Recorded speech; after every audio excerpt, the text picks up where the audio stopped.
The wolf ran home to his kitchen, and he began to cook.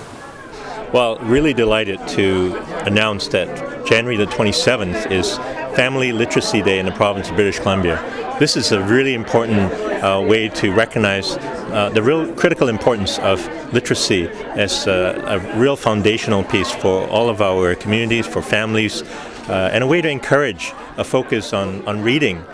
So here we are in Richmond at the great public library, my community, but I'm here representing Minister Don McCrae, Minister of Education, to officially announce Family Literacy Day and also to celebrate the opening of a brand new collection of great children's books that are going to help excite our young readers and get them on their way in learning and becoming lifelong readers. There is nothing better than books. So Family Literacy Day, which highlights how important it is to read to children of all ages. Read when you're pregnant, read when they're brand new, read all through their lives, because information is how they make better decisions as they get older. They need the ability to read and analyze information, and there's the joy of books, there's the smell of books, the feel of books, the vision of books, the illustrations in books. Children need that exposure, that stimulation, because it's part of the reading package. Read to your children.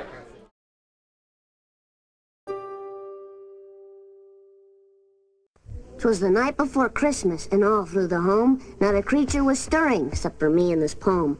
My sisters were nestled all snug in their beds, while visions of candy bars danced in their heads. Then I sprang like a spring and snuck like a sneak down the stairs to the gifts for just a quick peek.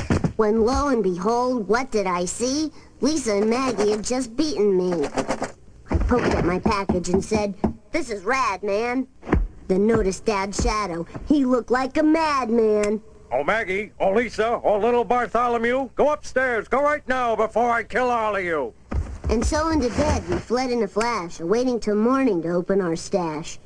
At last, daybreak came, and we scampered so cheerily, while Mom and Dad yawned and gazed at us wearily.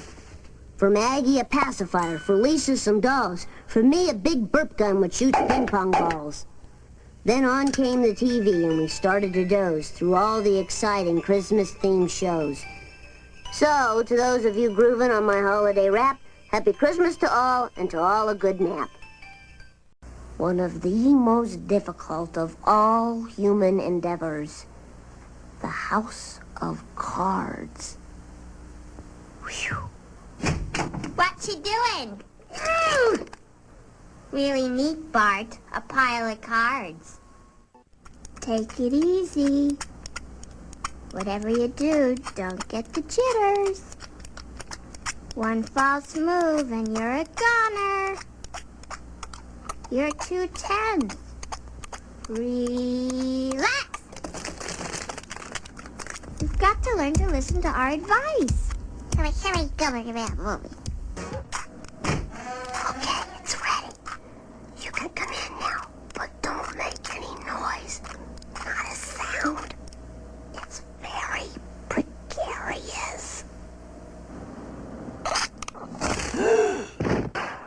This is one small step for a kid, one giant leap for kid kind.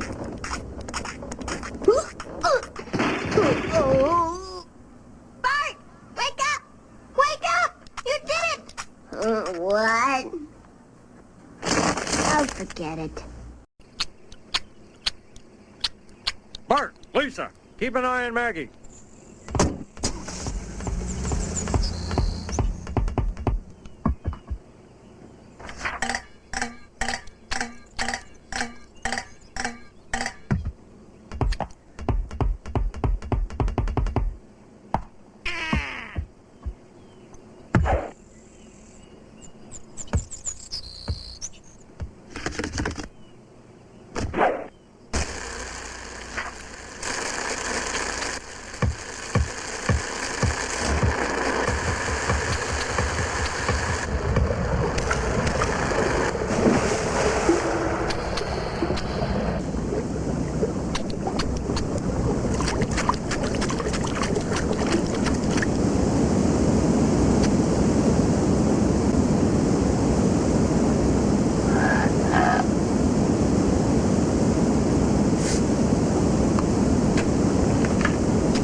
if you gotta act like savages, do it outside. Come on, men.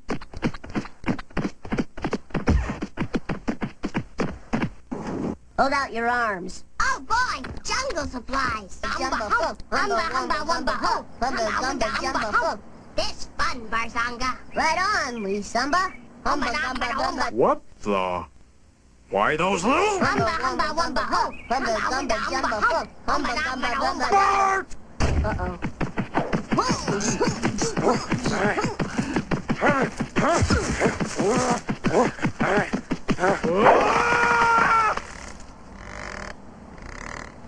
Greetings, Buana. We come in peace. Bart, get me down from here. But then he'll kill us.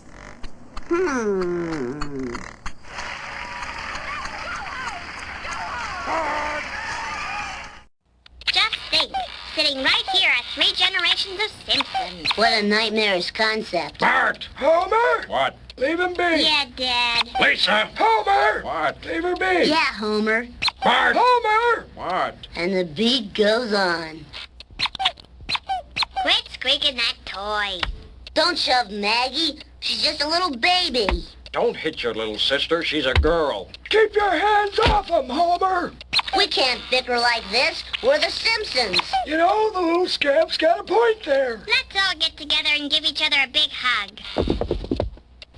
Say, this isn't half bad. Now let's all forgive each other. Lisa, I forgive you. Grandpa, I forgive you. Homer, I forgive you. And I forgive you, Bart. Apology accepted, Homer. I forgive you too if you'd use a breath mint. Are you little? Homer!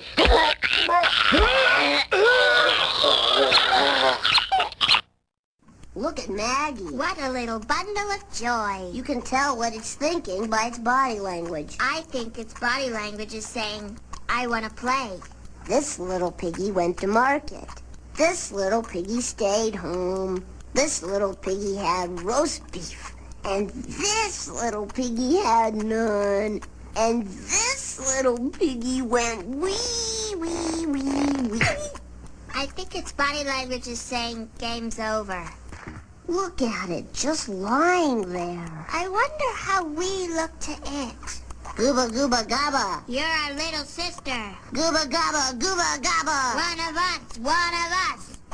Just think, Maggie, someday, if you're lucky, you'll grow up to be just like us. Do you think a little baby could possibly imagine what its future is going to be like? I wonder if it has any hopes or dreams or fantasies. No, man, please, we beg you.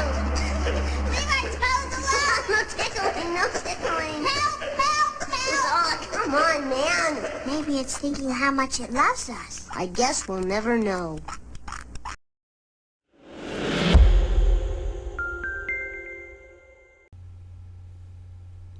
According to a recent survey, the number of Americans who say they're eating pretty much whatever they want is at an all-time high, which unfortunately includes too few fruits and vegetables as well as too little variety. Half of all fruit surveys are taken up by just 6 foods: OJ, bananas, apple juice, apples, grapes, and watermelons. And half of vegetables are made up of iceberg lettuce, frozen potatoes, fresh potatoes, potato chips, and canned tomatoes. Not only are we not eating enough, period, and missing out on the healthiest fruits, berries, and the healthiest vegetables, dark green leafies, the fruit and vegetable palette for our palate is sadly lacking. Why does dietary diversity matter? Because different foods may affect different problems.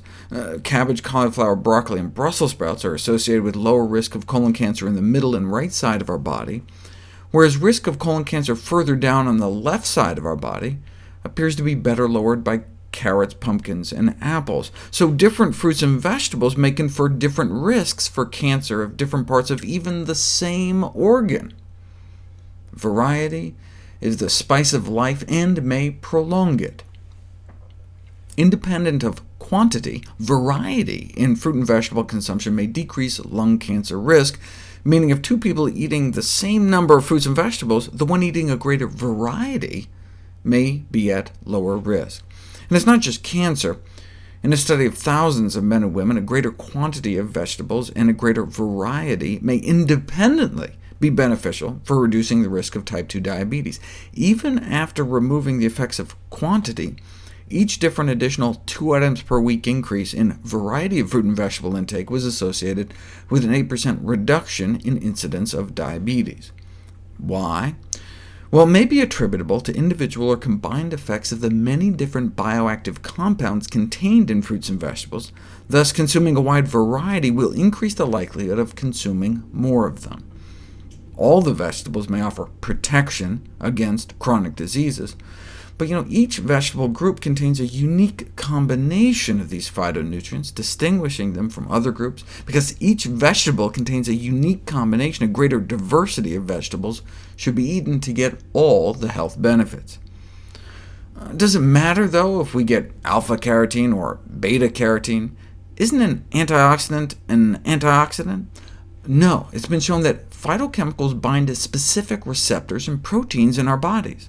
For example, there appears to be a green tea receptor in our body, a receptor for EGCG, a key component of green tea. There are binding proteins for the phytonutrients in grapes, onions, and capers. I've talked about the broccoli receptor already.